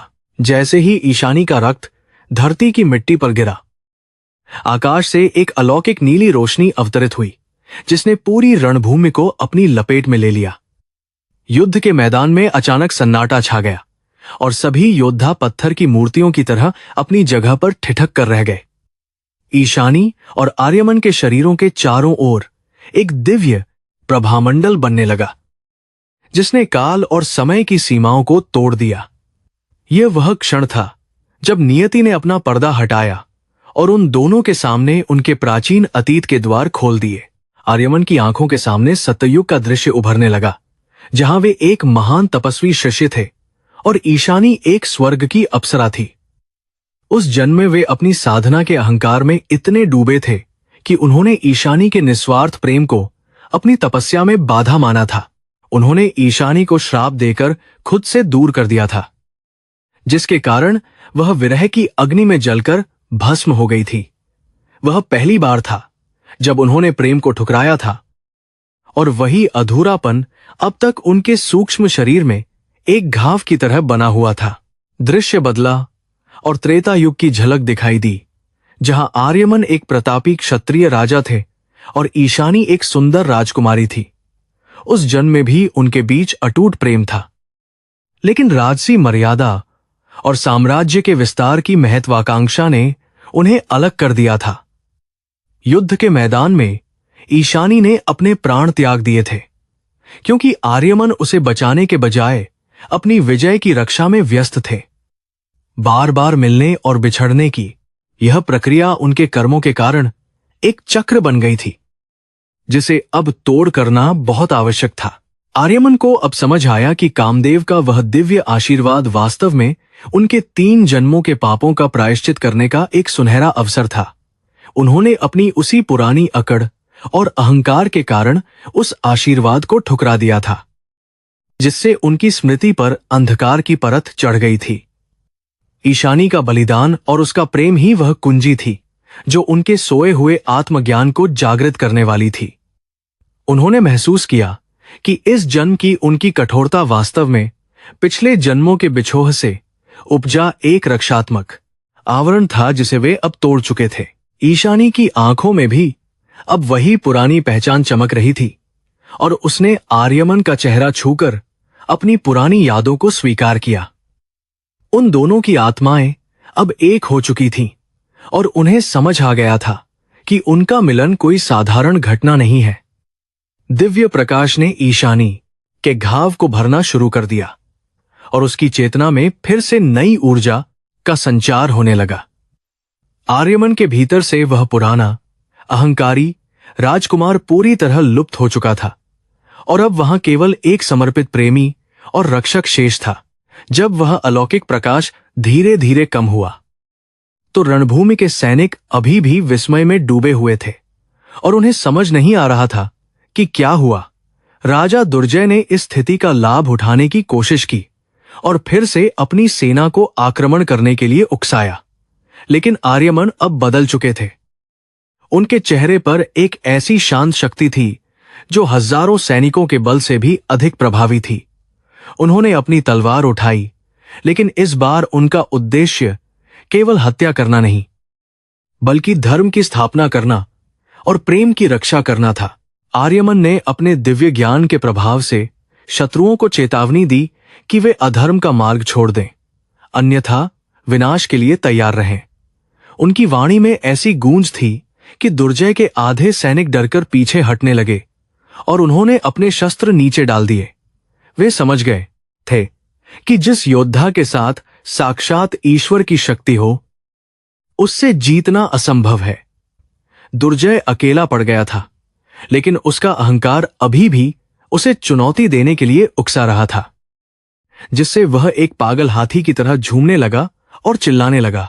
ईशानी अब आर्यमन के साथ कंधे से कंधा मिलाकर खड़ी थी और उसके चारों ओर प्रकृति की शक्तियां नृत्य कर रही थी, जैसे वह स्वयं शक्ति का अवतार हो। उन दोनों के बीच का वह सूक्ष्म बंधन अब इतना मजबूत था कि कोई भी सांसारिक अस्त्र उसे भेद नहीं सकता था। उन्होंने महसूस किया कि उनके 3 जन्मों का संघर्ष अब अपनी अंतिम परिणति की ओर बढ़ रहा है, जहां सत्य की जीत तय थी। वातावरण में अब एक ऐसी पवित्र सुगंध फैल गई थी जिसने युद्ध के मैदान की दुर्गंध को पूरी तरह से मिटा दिया था। दुर्जय ने अपने काले जादू का अंतिम प्रहार करने के लिए अपने रक्त की आहुति दी और एक विशाल छाया राक्षसी आकृति उत्पन्न की। वह आकृति चीखती हुई आर्यमन की ओर बढ़ी, जिससे आकाश का रंग काला पड़ गया और चारों ओर अंधेरा छा गया। आर्यमन ने अपनी आंखों में केवल ईशानी का चेहरा रखा और पूर्ण विश्वास के साथ अपने हृदय की गहराई से एक मंत्र का उच्चारण किया। उस मंत्र की शक्ति ने उस राक्षसी छाया को क्षण भर में नष्ट कर दिया और दुर्जय के अहंकार को भी धूल में मिला दिया। युद्ध का मैदान अब एक शांति स्थल में बदल रहा था, जहां घायल सैनिकों को ईशानी की दिव्य दृष्टि से राहत मिल रही थी। आर्यमन ने महसूस किया कि सच्ची वीरता केवल तलवार चलाने में नहीं, बल्कि अपने अहंकार को विसर्जित कर प्रेम को अपनाने में है। कामदेव की भविष्यवाणी सच हो रही थी, क्योंकि राजकुमार अब एक साधारण कन्या के चरणों में नतमस्तक थे, जो वास्तव में ब्रह्मांड की ऊर्जा थी। उनकी जीत अब केवल एक राज्य की जीत नहीं थी, बल्कि उनकी अपनी आत्मा की जीत थी, जिसने अंधकार को सदा के लिए मिटा दिया। ईशानी ने अपने कोमल हाथों से रणभूमि की मिट्टी को छुआ और प्रार्थना की कि यह धरती फिर से हरियाली और शांति से भर जाए। उसके स्पर्श से जमीन से कोमल अंकुर फूटने लगे और मरे हुए सैनिकों की आत्माओं को भी शांति का अनुभव होने लगा। आर्यमन उसे बड़े आदर से देख रहे थे और उन्हें गर्व था कि वे इस दिव्य स्त्री के जीवन साथी बनने के योग्य चुने गए हैं। यह दृश्य इतना अद्भुत था कि स्वर्ग से देवताओं ने भी उन पर पुष्प वर्षा की और अपना आशीर्वाद प्रदान किया। आर्यमन ने ईशानी को अपनी बाहों में लिया और उसे वचन दिया कि अब वे कभी उसे खुद से दूर नहीं होने देंगे, चाहे परिस्थितियां कितनी भी विकट क्यों न हो। उनके मन में अब केवल एक ही इच्छा थी कि वे हस्तिनापुर लौटकर इस नई जागृति के साथ राज्य का शासन करें। वे जानते थे कि दुर्जय का अंत अभी बाकी है, लेकिन वे अब डरे हुए नहीं थे, क्योंकि उन्हें अपनी शक्ति का असली स्रोत मिल चुका था।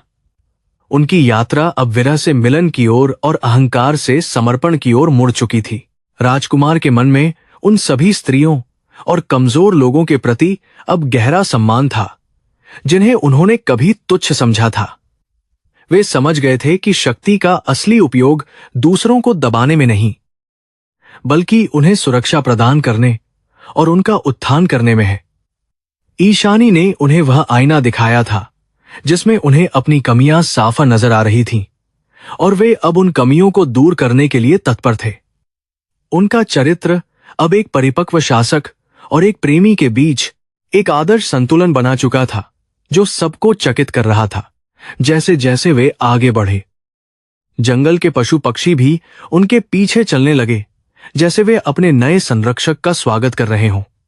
ईशानी के चेहरे पर अब वह उदासी नहीं थी, बल्कि एक ऐसी मुस्कान थी जो पूरे ब्रह्मांड को प्रकाशित कर सकती थी।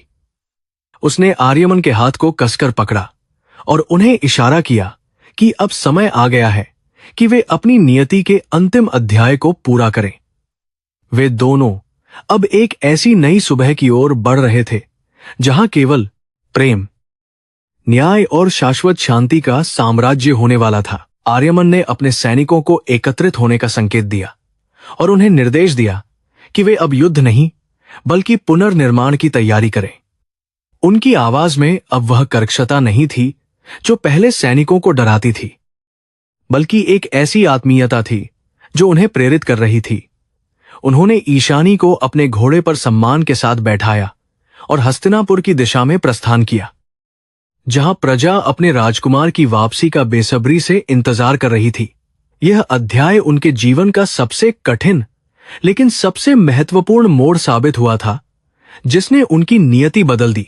आर्यमन को अपनी स्मृति के झरोखे से वह समय भी याद आया जब उन्होंने पहली बार आकाश में उड़ते हुए ईशानी के स्वर्गीय रूप को देखा था। उस समय उनकी आंखों में वासना और अधिकार की भावना थी, लेकिन ईशानी ने उन्हें सिखाया था कि प्रेम केवल आत्मा के स्तर पर ही सार्थक होता है। वह स्मृति उनके हृदय में एक शीतल लहर की तरह दौड़ गई और उन्होंने अपने पिछले जन्म के उन सभी गलत कार्यों के लिए मन ही मन ईश्वर से क्षमा मांगी। उन्हें लगा कि अब वे वास्तव में उस पवित्र बंधन के योग्य बन रहे हैं। रणभूमि में बिखरे हुए अस्त्र शस्त्र अब निरर्थक लग रहे थे, क्योंकि असली युद्ध तो उन दोनों के भीतर चल रहा था जिसे उन्होंने जीत लिया था। ईशानी ने अपनी दिव्य शक्तियों से उन मृत योद्धाओं की माताओं और पत्नियों के दुख को भी दूर करने का संकल्प लिया जो इस युद्ध का हिस्सा बने थे। उसने आर्यमन से कहा कि एक महान राजा वही होता है जो अपने शत्रुओं के प्रति भी दया का भाव रखे और उन्हें सुधारने का अवसर दे। आर्यमन ने उसकी इस बात को शिरोधार्य किया और अपने जीवन का मूल मंत्र बनाने का वचन दिया। तभी अचानक बादलों के पीछे से कामदेव फिर से प्रकट हुए, लेकिन इस बार उनके चेहरे पर कोई क्रोध नहीं बल्कि एक संतुष्टि का भाव था। उन्होंने अपने धनुष से फूलों की वर्षा की और घोषणा दिया कि उनका यह मिलन युगों युगों तक मनुष्यों के लिए एक मिसाल बनेगा और उन्हें सच्ची खुशी प्रदान करेगा। यह दिव्य दृश्य देखकर सभी जीवित प्राणियों के मन में भक्ति और प्रेम की भावना जागृत हो गई। आर्यमन अब पूरी तरह से तैयार थे कि वे अपने राज्य में वापस जाकर एक नए युग की नींव रखें, जहां प्रेम ही सर्वोच्च शक्ति हो। उन्होंने ईशानी की ओर देखा और उसकी आंखों में डूब गए, जहां उन्हें अपना पूरा भविष्य और अपना पूरा अस्तित्व समाया हुआ नजर आया। उनके 3 जन्मों का यह लंबा और कष्टदायक सफर अब अपने सुखद पड़ाव पर पहुंच रहा था, जहां से एक नई कहानी शुरू होनी थी। वे धीरे धीरे आगे बढ़े और उनका रथ धूल उड़ाता हुआ अपनी महान मंजिल की ओर तेजी से बढ़ने लगा। रणक्षेत्र की वायु अब भारी हो गई थी। जहां एक ओर राजकुमार आर्यमन की सात्विक ऊर्जा थी और दूसरी ओर राजा दुर्जय का काला अहंकार। दुर्जय अपनी हार को स्वीकार करने के बजाय अपने अंतिम और सबसे घातक मायावी अस्त्र का प्रयोग करने के लिए तैयार हो रहा था। उसने अपने चारों ओर एक विषैला धुआं फैला दिया था, जिससे साधारण सैनिकों की आंखों में जलन होने लगी और वे पीछे हटने लगे। आर्यमन अडिग खड़े थे। उनकी आंखों में केवल ईशानी का प्रतिबिंब और न्याय की ज्वाला धधक रही थी। राजा दुर्जय ने अपनी गदा घुमाते हुए एक भयानक गर्जना की और आर्यमन की ओर तेजी से बढ़ा। उसकी शक्ति अब किसी दानव जैसी लग रही थी।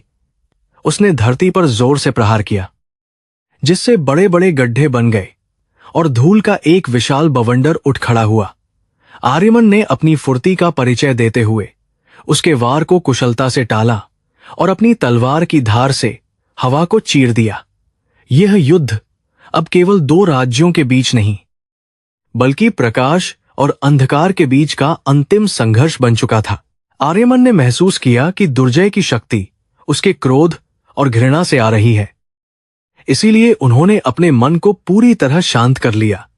उन्होंने ईशानी द्वारा सिखाए गए धैर्य का स्मरण किया और अपनी श्वास को नियंत्रित किया, जिससे उनकी एकाग्रता और भी बढ़ गई। उनकी तलवार अब एक दिव्य ज्योति की तरह चमक रही थी, जो दुर्जय के काले जादू के प्रभाव को नष्ट करने लगी थी। उन्होंने समझ लिया था कि शत्रु पर विजय पाने के लिए पहले अपने भीतर के भय को समाप्त करना आवश्यक होता है। पास ही खड़ी ईशानी ने अपने हाथ जोड़ लिए और एक प्राचीन स्तोत्र का पाठ करना शुरू किया, जिससे प्रकृति की शक्तियां आर्यमन की ढाल बन गईं। उसके चारों ओर कमल के फूलों की पंखुड़ियां हवा में तैरने लगीं, जो रणभूमि की नकारात्मकता को शुद्ध कर रही थीं। ईशानी की प्रार्थना ने एक ऐसा ऊर्जा चक्र निर्मित किया जिसने दुर्जय के मायावी अस्त्रों को निष्फल कर दिया और उसे कमजोर बना दिया। वह केवल एक दर्शक नहीं थी, बल्कि अपनी आध्यात्मिक शक्ति से इस महासंग्राम की दिशा तय कर रही थी। दुर्जय ने क्रोध में आकर एक विशाल भाला फेंका, लेकिन आर्यमन ने उसे हवा में ही काट दिया और बिजली की गति से आगे बढ़कर प्रहार किया। उनकी तलवार ने दुर्जय के कवच को भेद दिया, जिससे उसका घमंड टूटकर बिखरने लगा और वह लहूलुहान होकर जमीन पर गिर पड़ा। उसकी आंखों में अभी भी नफरत थी, लेकिन उसका शरीर अब उसका साथ नहीं दे रहा था, क्योंकि अधर्म का आधार हमेशा कमजोर होता है। आर्यमन ने अपनी तलवार उसकी गर्दन पर रखी, लेकिन उसे मारा नहीं, क्योंकि वे अब न्याय चाहते थे। आर्यमन ने गंभीर स्वर में कहा कि वध करना आसान है, लेकिन क्षमा करना और न्याय की स्थापना करना ही एक सच्चे राजा का धर्म है। उन्होंने दुर्जय को बंदी बनाने का आदेश दिया, ताकि उसे उसके कुकर्मों के लिए उचित दंड दिया जा सके और राज्य में शांति स्थापित हो। शत्रु सेना ने अपने राजा को हारता देख आत्मसमर्पण कर दिया और जय आर्यमन के नारों से पूरा आकाश गूंज उठा। यह विजय केवल तलवारों की नहीं थी, बल्कि सत्य और निष्ठा की जीत थी, जिसने इतिहास को बदल दिया। जैसे ही युद्ध समाप्त हुआ, आर्यमन अपनी भारी तलवार को जमीन पर छोड़कर ईशानी की ओर बढ़े, जो अभी भी ध्यान की मुद्रा में थी। उनके चेहरे पर अब वह राजसी कठोरता नहीं थी, बल्कि एक ऐसी कोमलता थी जिसने सबको चकित कर दिया। उन्होंने ईशानी के सामने घुटने टेक दिए और अपना मस्तक उसके चरणों में रख दिया, मानो वे किसी देवी की शरण में आए हों। इस महान योद्धा को एक निर्धन कन्या के सामने झुकते देख हस्तिनापुर के सैनिक अपनी आंखों पर विश्वास नहीं कर पा रहे थे। आर्यमन ने भरे हुए स्वर में कहा कि वे आज अपनी जीत का श्रेय ईशानी के निस्वार्थ प्रेम और उसकी पवित्रता को देना चाहते हैं। उन्होंने स्वीकार किया कि उनका सारा साम्राज्य और उनकी सारी वीरता ईशानी के एक आंसू के सामने तुच्छ है। वे अब एक राजा के रूप में नहीं, बल्कि एक ऐसे तीर्थयात्री के रूप में बात कर रहे थे जो अपने हृदय के केंद्र को पा चुका है। ईशानी की आंखों से हर्ष के आंसू बहने लगे और उसने राजकुमार को धीरे से ऊपर उठने का इशारा किया। तभी वातावरण में फिर से वही चमेली की सुगंध फैल गई और आकाश से फूलों की वर्षा होने लगी, जो किसी दैवीय उपस्थिति का संकेत था। कामदेव अपने वास्तविक और मनमोहक रूप में वहां प्रकट हुए। उनकी मुस्कान में पूरे ब्रह्मांड का सौंदर्य समाया हुआ था। उन्होंने घोषणा की कि आर्यमन ने अपनी परीक्षा के सबसे कठिन चरण को पार कर लिया है, क्योंकि उन्होंने अपनी प्रजा और प्रेम के लिए स्वयं के अहंकार की बलि दे दी है। कामदेव के हाथ में वही कि होत मोदोस के लिए जानसत तरह दिव्य पुष्प था, जिसे आर्यमन ने पूर्व में ठुकरा दिया था। भगवान कामदेव ने याद दिलाया कि प्रेम में झुकना कमजोरी नहीं, बल्कि सबसे बड़ी शक्ति है जो मृत्यु पर भी विजय प्राप्त कर सकती है। उन्होंने बताया कि ईशानी वास्तव में कोई साधारण मानवी नहीं है, बल्कि स्वर्ग की एक अप्सरा है, जिसे उर्वशी के अंश से निर्मित किया गया था। उसे पृथ्वी पर केवल इसलिए भेजा गया था ताकि वह आर्यमन के सोए हुए हृदय को जागृत कर सके और उसे 3 जन्मों के चक्र से मुक्त कर सके। इस रहस्योद्घाटन ने वहां उपस्थित सभी लोगों के मन में श्रद्धा और विस्मय पैदा कर दिया। ईशानी का शरीर अब धीरे धीरे चमकने लगा और उसके साधारण वस्त्र एक दिव्य रेशमी परिधान में बदल गए, जो किसी भी कल्पना से परे सुंदर थे।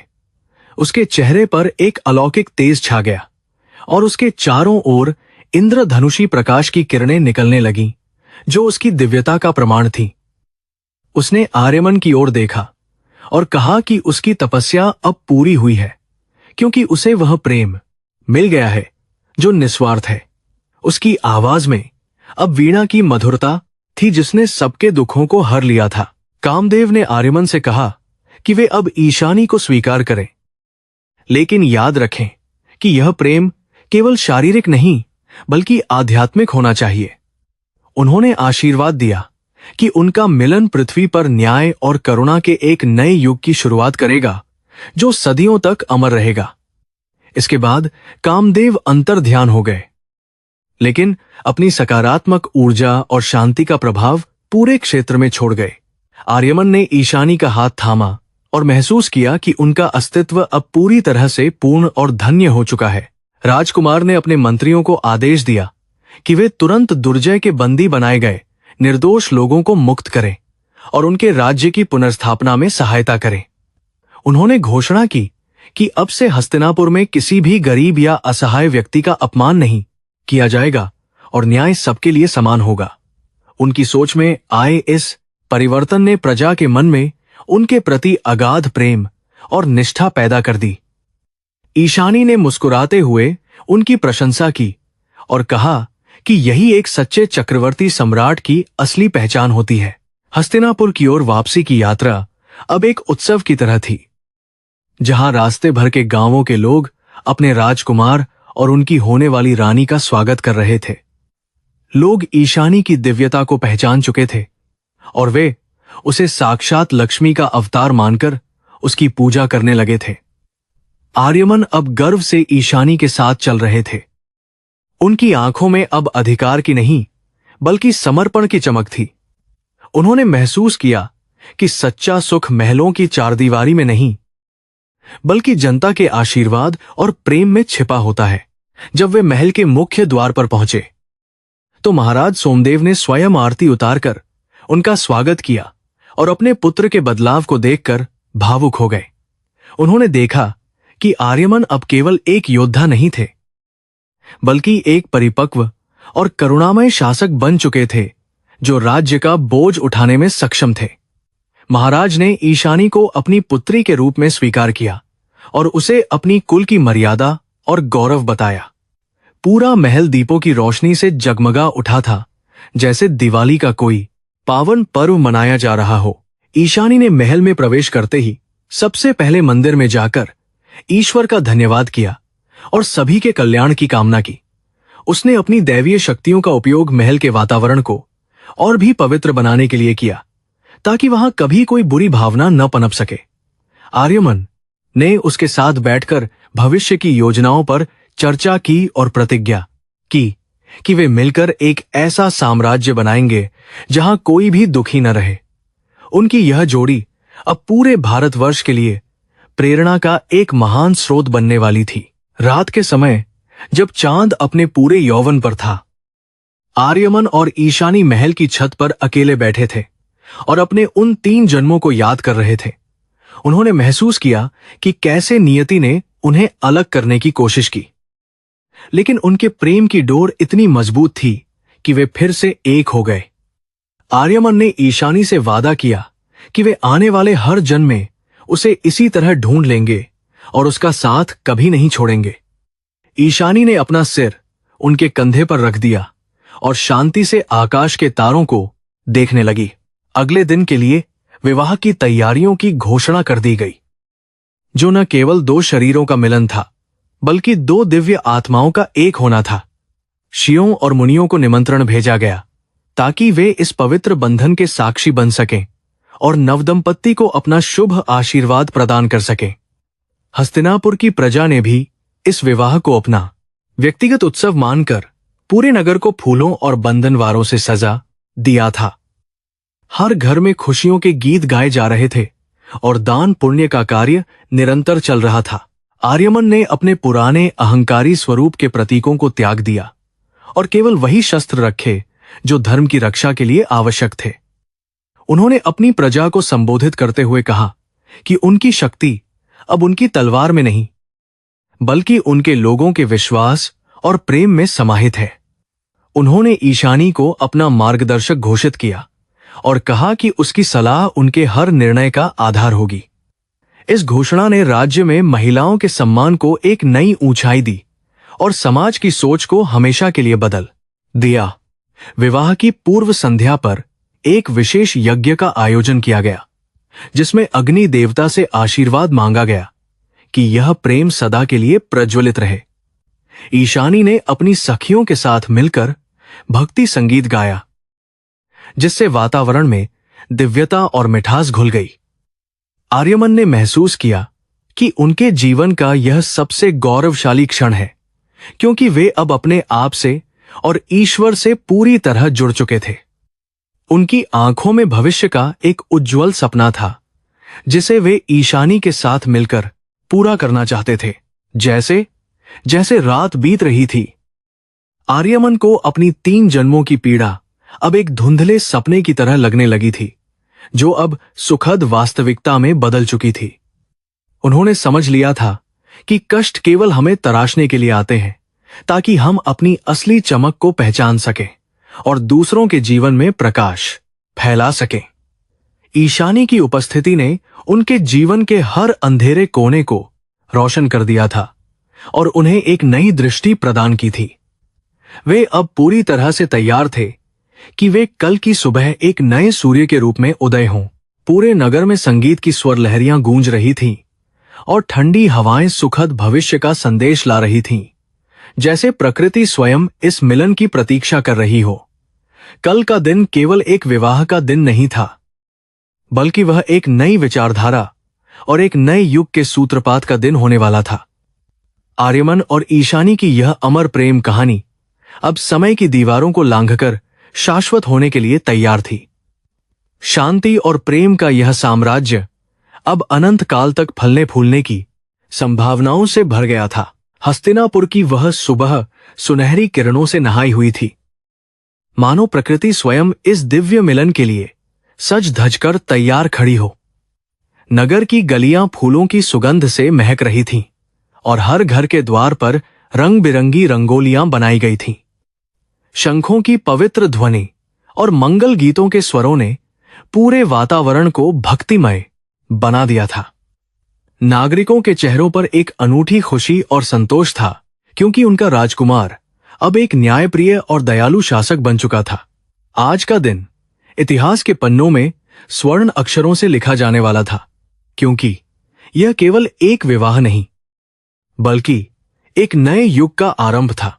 राजकुमार आर्यमन ने अपने विवाह के लिए स्वर्ण और रत्नों से जड़ित राजसी वस्त्र धारण किए थे, लेकिन उनकी आंखों में अब वह पुराना अहंकार पूरी तरह लुप्त हो चुका था। उनके मुखमंडल पर एक अलौकिक शांति और विनम्रता छाई हुई थी, जो उनके आंतरिक परिवर्तन का स्पष्ट प्रमाण दे रही थी। उन्होंने दर्पण में अपना प्रतिबिंब देखा और महसूस किया कि वे अब पहले वाले अहंकारी योद्धा नहीं रहे, बल्कि एक समर्पित प्रेमी बन चुके हैं। उनके हृदय में ईशानी के प्रति जो अगाध प्रेम था, वह उनकी पूरी शख्सियत को प्रकाशित कर रहा था। उन्हें समझ आ गया था कि सच्ची विजय स्वयं के विकारों को जीतने में ही निहित होती है। दूसरी ओर ईशानी को राजमहल की सखियों ने एक देवी की भांति सजाया था, जिसके सौंदर्य ने स्वर्ग की अप्सराओं को भी लज्जित कर दिया होता। उसने लाल और सुनहरे रंग का रेशमी परिधान पहना था, जिस पर बारीक हाथ की काराई की गई थी। उसके माथे पर चमकती हुई बिंदी और आंखों में काजल उसकी दिव्यता को और भी निखार रहे थे। यद्यपि वह अब एक रानी बनने जा रही थी, लेकिन उसकी सादगी और कोमलता वैसी ही बनी हुई थी जैसी वह झील के किनारे थी। उसके हृदय में आर्यमन के लिए जो अटूट विश्वास था, वह उसके चेहरे पर एक मंद मुस्कान के रूप में झलक रहा था। विवाह मंडप को हजारों ताजे कमल के फूलों और सुगंधित चंदन की लकड़ियों से सजाया गया था, जहां पवित्र अग्नि प्रज्वलित की गई थी।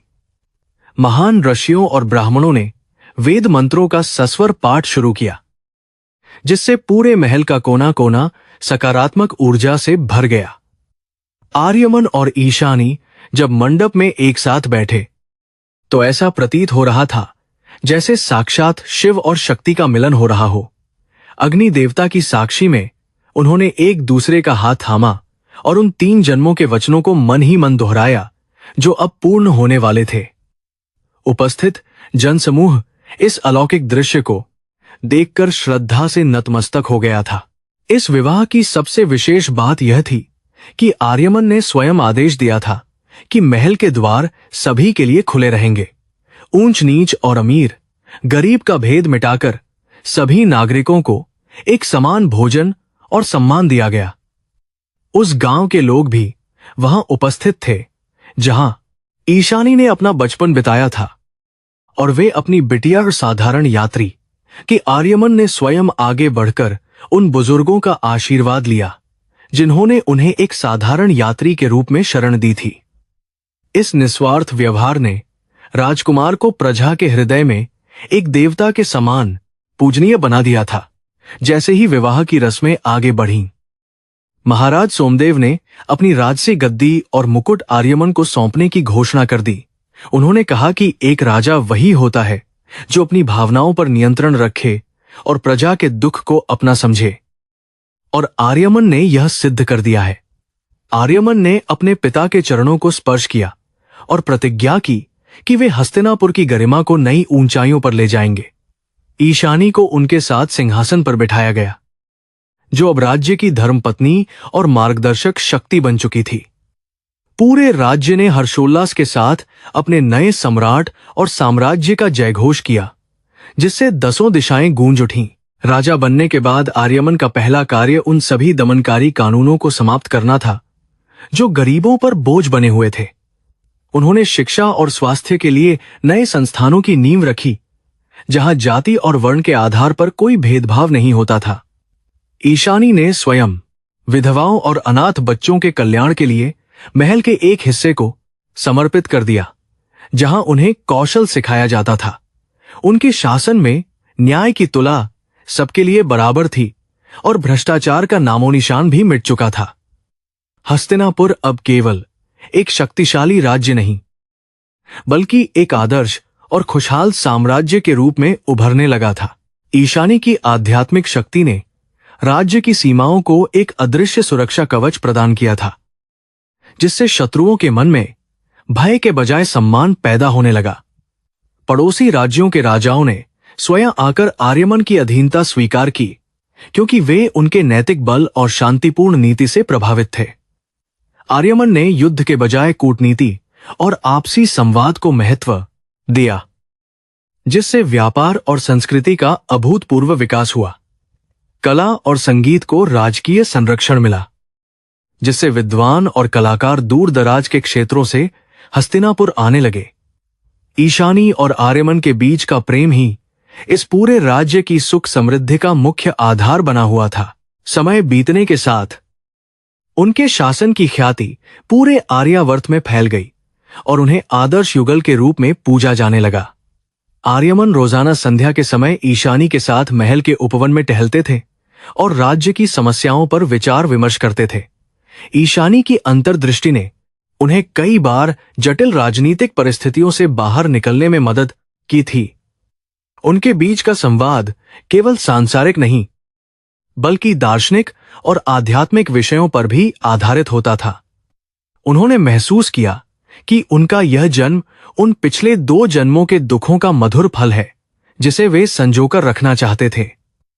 उनकी आत्माएं अब एक दूसरे के विचारों को बिना बोले ही समझने लगी थीं। एक बार फिर वसंत का मौसम आया और पूरी प्रकृति नए फूलों से लद गई, जिससे पुरानी यादें ताजा हो गईं। आर्यमन ने ईशानी से कहा कि वे फिर से उसी झील मानसरोवर पर जाना चाहते हैं जहां वे पहली बार मिले थे। वे अपने राजसी तामझाम को छोड़कर साधारण वेश में उसी स्थान पर पहुंचे जहां शांति का वही पुराना सन्नाटा व्याप्त था। झील का नीला पानी आज भी वैसा ही चमक रहा था और उसमें खिले हुए कमल के फूल अपनी खुशबू बिखेर रहे थे।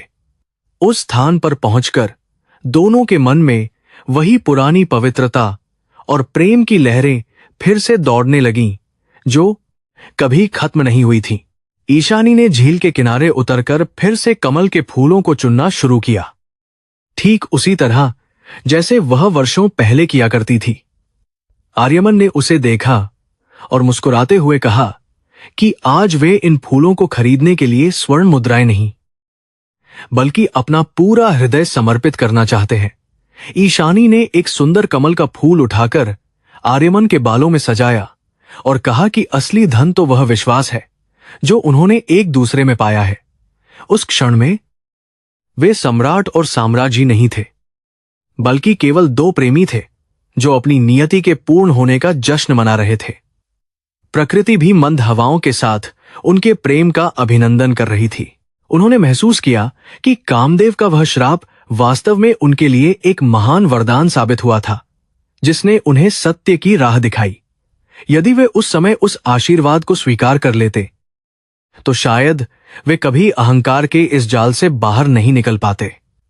ईश्वर की योजना हमेशा मनुष्य की कल्पना से बड़ी और अधिक कल्याणकारी होती है जिसे केवल धैर्य और भक्ति से ही समझा जा सकता है। उन्होंने झील के तट पर बैठकर उन सभी दिव्य शक्तियों को नमन किया जिन्होंने उन्हें इस मिलन तक पहुंचाया था। उनकी आंखों में अब विरह के आंसू नहीं बल्कि परमानंद की बूंदें थीं जो पवित्र जल में मिल रही थीं।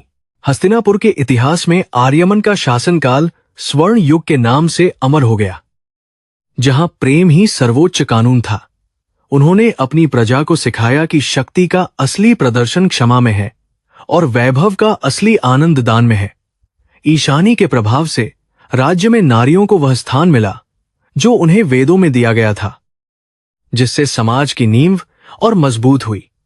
उनकी संतानें भी उन्हीं के संस्कारों में पली बढ़ीं और उन्होंने भी धर्म के मार्ग को ही अपना सर्वस्व माना। युग बीत गए, लेकिन आर्यमन और ईशानी की यह अमर प्रेम कहानी आज भी लोकगीतों और कविताओं में जीवित है। जीवन के अंतिम वर्षों में उन्होंने अपना राजपाट अपने योग्य पुत्र को सौंप दिया और स्वयं वानप्रस्थ आश्रम स्वीकार कर लिया। वे वापस उसी हिमालय की कंदराओं और पवित्र झीलों के पास चले गए जहां से उनकी आध्यात्मिक यात्रा शुरू हुई थी।